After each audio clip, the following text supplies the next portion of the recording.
Hello and good morning, good afternoon, good evening, wherever you're watching. My name is Lawrence, and in the chat is Seamus, and we are here to deliver data-driven content in the data management track, which is all part of the Google News Initiative Digital Growth Program, and which are all aimed at helping you becoming a successful digital publisher.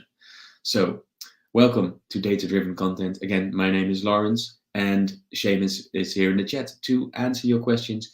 If you would like to add or ask anything, please feel free and put your question in the chat, or just say hi, tell us your name, where you're from. We would love to know. Let me tell you what we have in store for you in this lesson. But first, this is the entire lesson plan, all lessons in the suite of lessons about what's gone before and what's up next. So we are in the third track or third column in the middle of the middle, the data management track. And this lesson is called data-driven content. So we'll be talking about data-driven content for the next 40 minutes or so. But to get the most out of this particular training, we would like to know you, that we show you a variety of options, things you can see and look into, but the actions you take are obviously up to you, because there are many different challenges that news publishers have these days, especially online in the digital realm as well. We will show you case studies, actions, and further resources, but these are all just suggestions. What actions and next steps you decide to take are going to be different based on your needs, your experience, your aims. So, having that said, data-driven insights could help engage your readers. So why does it matter? Why it matters: if you learn from your data to find out what audience want to read, then it can help engage your readers, and data can help you as a publisher to create the content that your audience wants to read. So that is the very short answer. Now let's look at it into it more depth. Our focus for today, the agenda, is search and demand, but this will be the first part we'll dive into. Then personalizing news, and thirdly, trends and open source data. These are all data ways, and ways of managing your data to engage with your audience and your readers. Now, let's start with the first one, search and demand. It's the first topic. So if you know what people are searching for, maybe what they are demanding to know or to want to read or view or listen to, then maybe you can adapt or change the way you produce content or commission articles or anything that suits you. Now, search is a question, and the people searching and looking for answers, well, that's an opportunity. So people search for answers, and searches are happening every second across Google, but also across other search engines as well. So in simple terms, a search is a question, and the people searching and looking for answers. So having that said, questions are keywords. So keywords underpin search. There are many types of keywords, and a good knowledge of keywords will help you to choose the best way to optimize your content. Now, you might ask, what are keywords? They are words or phrases that are used to match your content with the terms that people are searching for. So when we use the term keyword, it suggests a single word. However, it's not just one word, but a group of words. As they say, the long tail keywords that smart publishers must focus on. So having a good knowledge of keywords helps you to choose the best way to optimize your content. And there are many different types of keywords. Let me go into a few. There are 9 types. You have short tail, long tail, short term, long term, product defining, customer defining, geo-targeting, and then another few. But the short tail is, as the name suggested, keywords are short keywords. No surprise there. They're made up of 3 words or fewer. They're also called the head keyword. So they have a huge amount of search volume, but also highly competitive. That's again the short tail. For the audience, they use short tail keywords when they are at the very first stage of their research, say holiday, or vacation. It's difficult to pinpoint clear search. And then long tail, they consist of more than 3 words, usually much more specific than short tail. They have a much lower search volume compared to a short tail keyword, but they make it about being much less competitive. And the most important thing you have to know about a long tail keyword is you can easily pinpoint the search intent. Now, these are just a few types of keywords. If you would like to know more, there are many support pages on the Google websites about all these different types of keywords. Now, second thing is in search and demand is finding demand. So you can see the demand for a keyword using the keyword planning tool.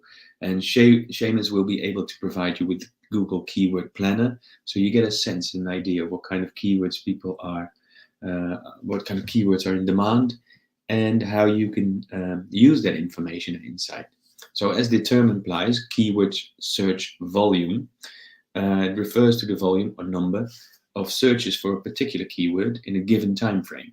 So keyword search volume is typically averaged over a set time frame to provide marketers with a general idea of a search term's competitiveness and overall volume.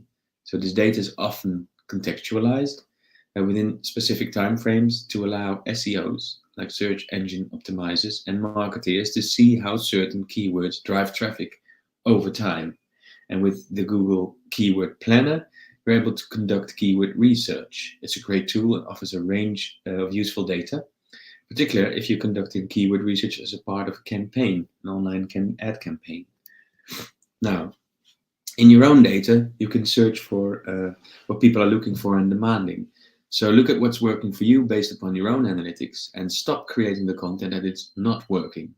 So track what's not working and stop it. Stop doing stuff, really. That's what we like to say. It might sound a bit direct, a bit harsh, but as part of its efforts, journalists at the Swedish newspaper Dagens Nyheter, they tried to identify the kind of stories very few people read. And Martin Jönsson, the head of editorial development, said, "We realized that using copy from Associated Press or Reuters didn't work for us. People come to us in search of deep dives, not quick summaries. So the paper cut the number of articles it published by 15% and managed to increase traffic by making sure it focused on the right stories." Now consider that. Again, find out what is not working. Look at your analytics and stop doing that stuff. Now, there's another way to learn, and that's to A/B test and learn. It's one of the key aspects of digital. It's testing with an open spirit of test and learn.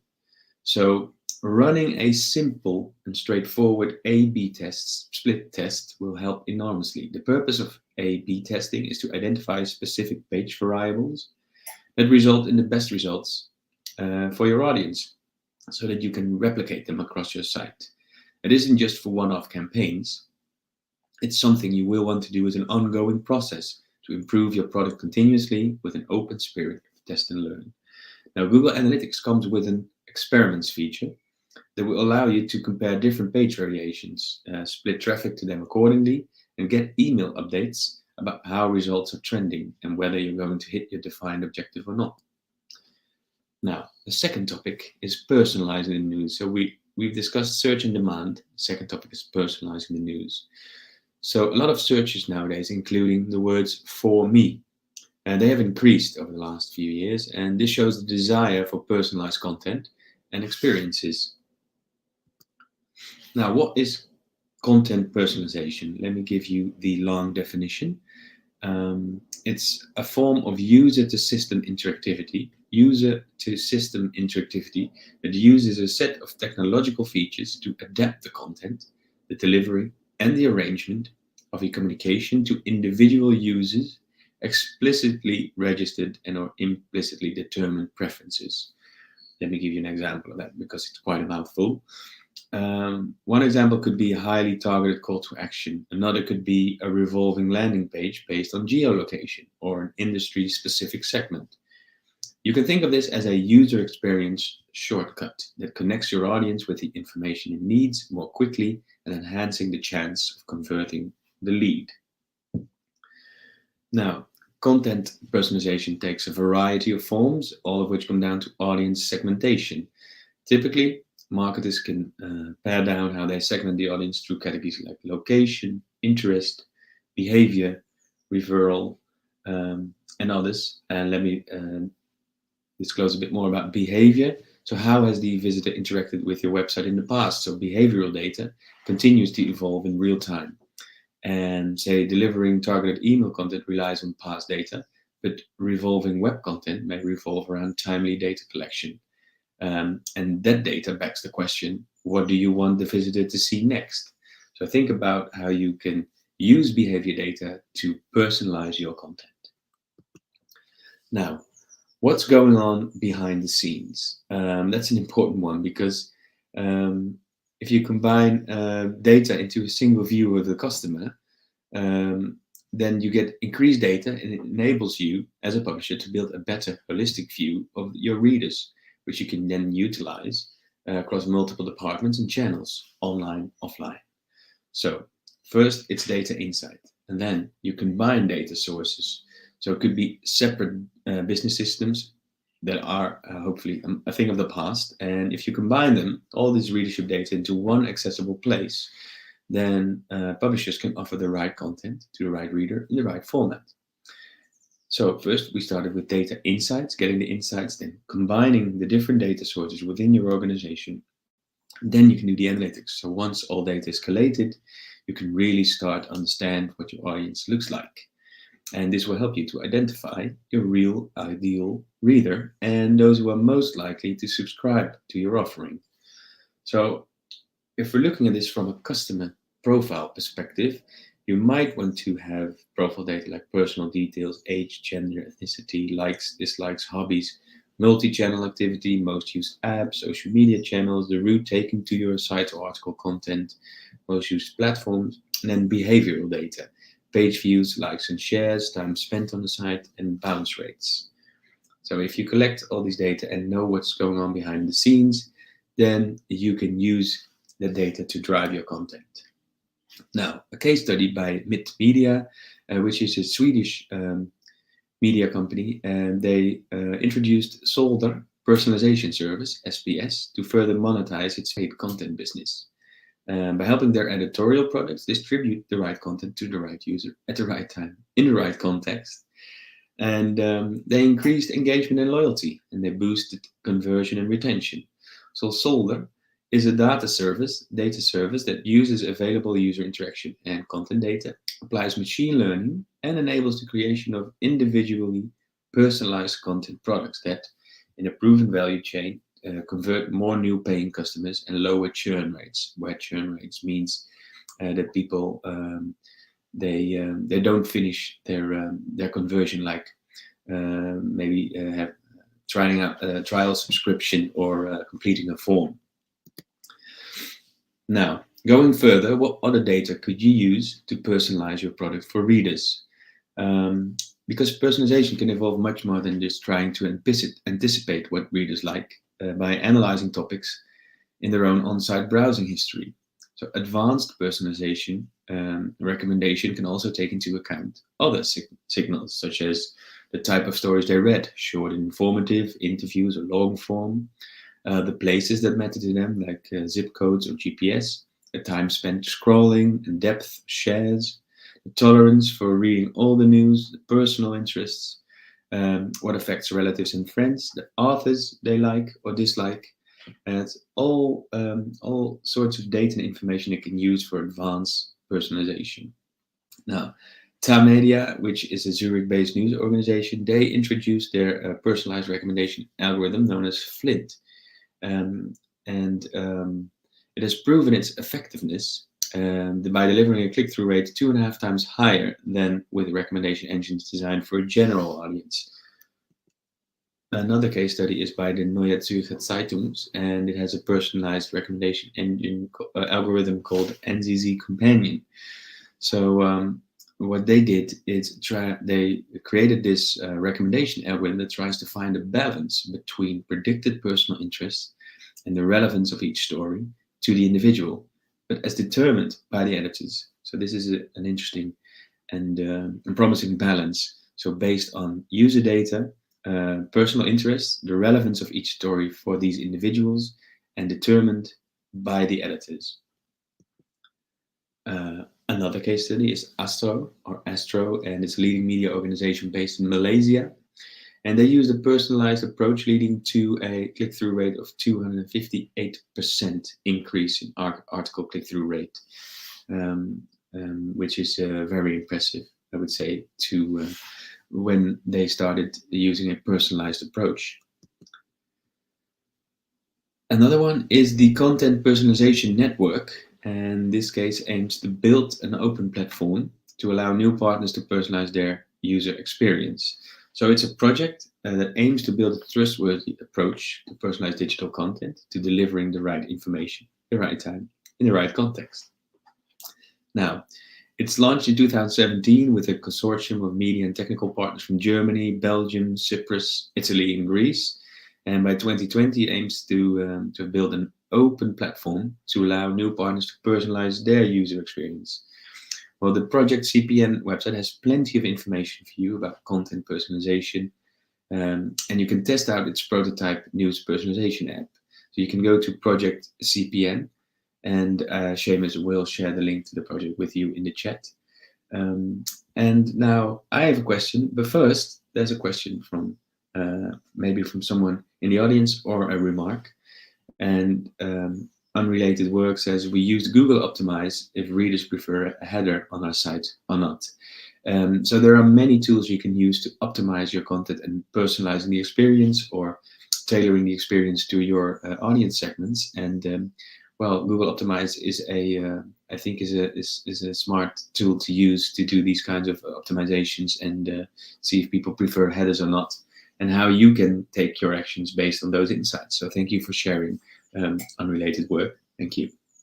Now I have a question for you, not just that viewer, but all viewers, whenever you're watching, wherever you're watching. Will artificial intelligence and machine learning, AI and ML, is it a step too far? Should we really hand over all this content personalization to artificial intelligence and machine learning algorithms? Think about that.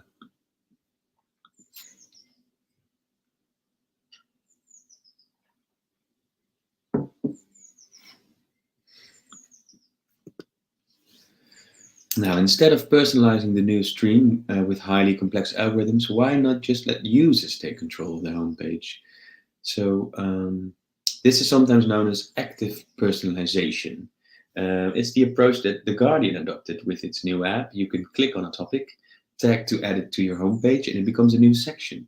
So instead of always leading with the traditional world, national, business, and feature sections at the top, the homepage is now highly customizable, and it lets the reader choose. So further, someone deeply interested in public health, say for example, or well, he or she can create a custom section, health policy or NHS, and allowing relevant articles to surface right on the homepage when they might otherwise only appear in a subsection of the standard uncustomized app. The BBC News app offers a similar feature as well. So the downside of active personalization is that only a minority of users fully appreciate what they can do and take the time to customize their interface. So again, it's based on your goals, your needs, your resources in your newsroom, and your audience, if this might be something you can consider. Now, the third and last topic of today's lesson for data-driven content for this lesson is trends in open source. Now, to write content that attracts the right audience in good numbers, we need to know what people want. What are they reading? What are they looking for? And how can you spot the trends and get proactive in your writing? We might suggest you take Google Trends as a starting point. So if you start with Google Trends, it's a tool where you can see how searches change over time. You can see trends that are on the increase or on the decrease, so going up or down in search volumes. Excuse me. So there's a trend graph for the search term news. Google Trends shows you the top search queries in Google search across various regions and languages and over time. As you can see here, there's a trend graph from earlier this year, and see how the search term news spiked in mid-March, and it could be, say, in 2020 or 21. And then you can see how the people are searching for and what kind of related queries they were searching for regarding to COVID, because it's obviously with more insights and more impact, it changed over time, the related queries and the search terms people were using regarding to the pandemic. Now, let's follow the example and how interest in the COVID revealed itself in Google Trends. As you can see, search terms for COVID existed at the start of 2020, but then a spike worldwide around March coincided with the spike of the virus and the beginning of lockdown for many countries, especially across Europe. And so it's a rather obvious example, probably won't seem very surprising, but as a publisher, it's this kind of understanding of um, how people turn to search that can allow for insight into what content could be in demand.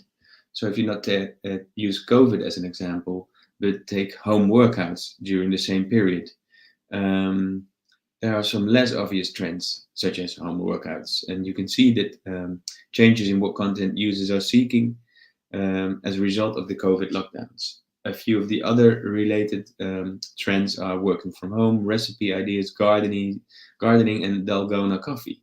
Well, this gets us into in the psyche of your customer, which is going to help you create content for the awareness stage. And the idea is for this to lead to loyal paying readers in the future.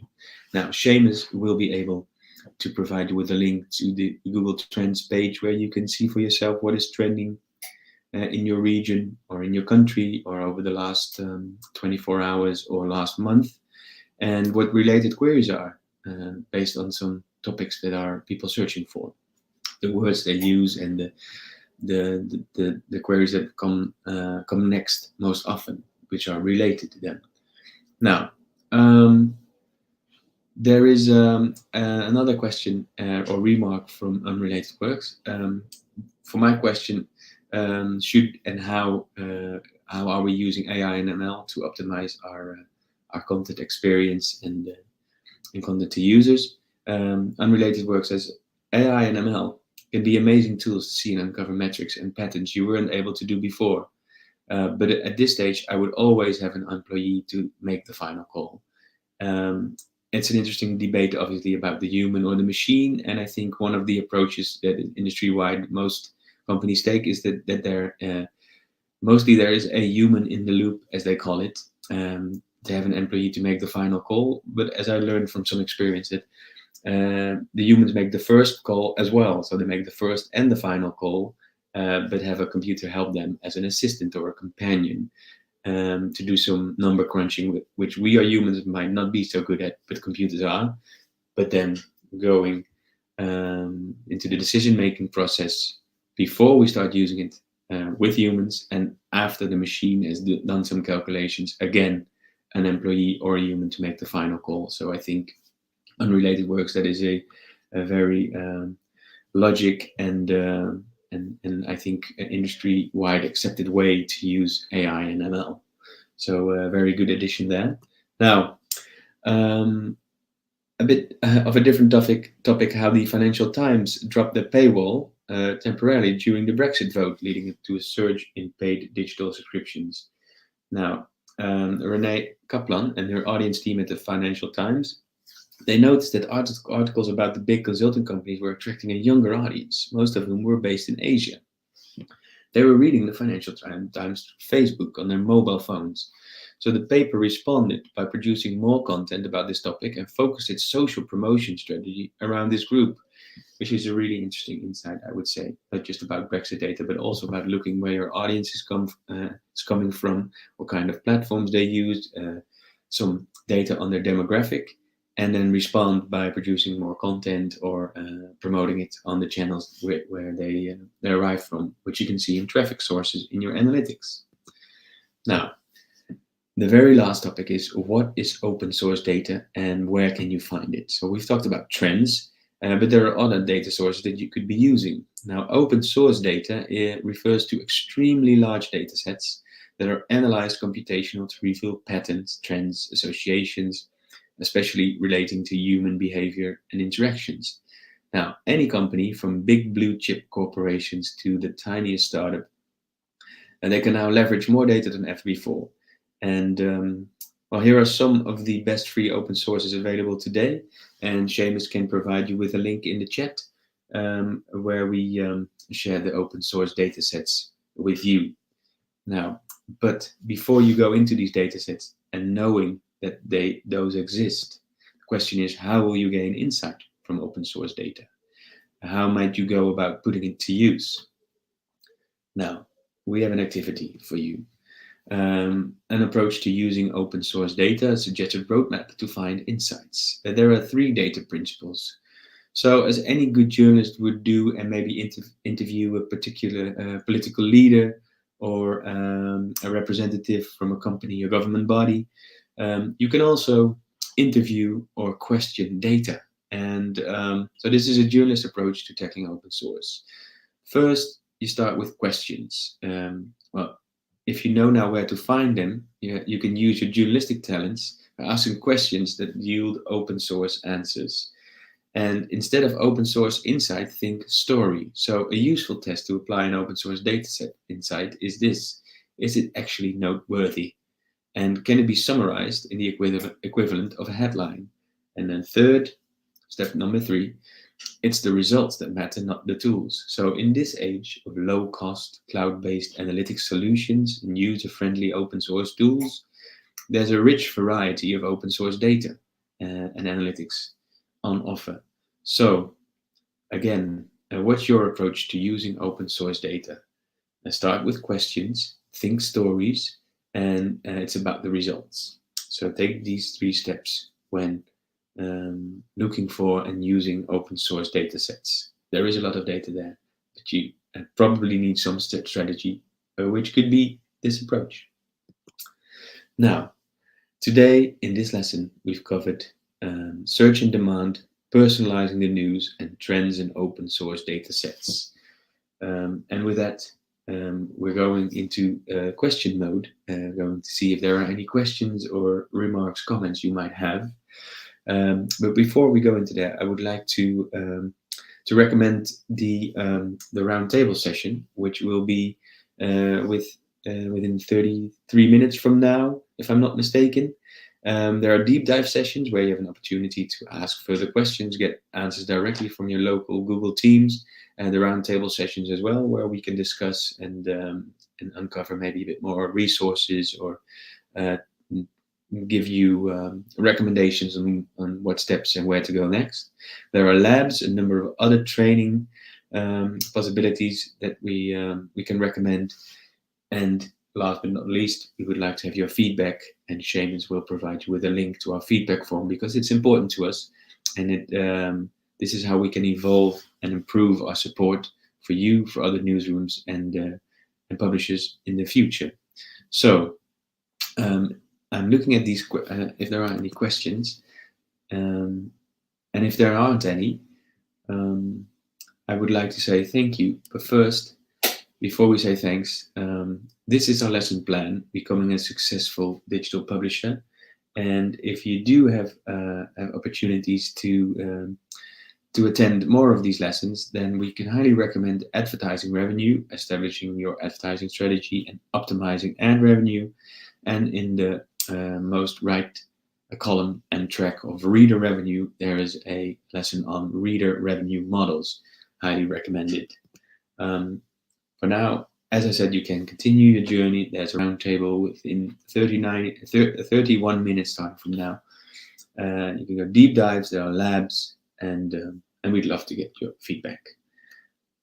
If there are no more questions, there is one. Let me go into that. I'm sorry, I'll go into the question slide. How can I find out what topics my readers are interested in? Is a question from someone in the audience, and I think it's a very good question. My first answer would be is to ask them, to ask themselves if you're able to ask them could be by means of a form, could be an online poll, it could be within an email newsletter, could be in any form. Just ask them about what's bothering you, what are you worried about, or what do you care about most in your community. It depends obviously on your context and your newsroom. So asking them directly would be my first suggestion. The second one, if you want to have a broader view, then I would really go into Google Trends, so trends.google.com, and see about the topics that you have written about maybe in the last 30 days. if you know about, might be Ukraine, but there could be other topics as well. And what Google Trends allows you to gain insight on is the related queries. And I really found those very useful. There are related topics and related queries, especially within related queries. If you search for one term, then it will give you related queries that people are using sort of in tandem when they first search for keyword A or topic A, and then the second query within the same sort of micro session that was related, and that can give you a lot of insights about what people associate with each other or what they might be comparing or looking for in sequence. So using Google Trends and then scrolling down for related queries, that's quite helpful, I would say, to get an answer about what topics your readers are interested in. But also, as my first recommendation, don't forget to ask them just right away, directly themselves. And I see that there are some other tools that Unrelated Works, who asked this question, has put it into chat as well. So thank you for adding. It's really helpful. And yeah, let me know if I've answered your question enough, or if there are any more, because we would love to take more questions of maybe from others in the audience, or if you do have any follow-up questions, please let us know. And otherwise, we would like to invite you to join us for the roundtable session, which starts in 29 minutes from now. And well, if there are no other questions, then I would like to say thank you, and hoping to looking forward, hoping to see you again soon. Bye.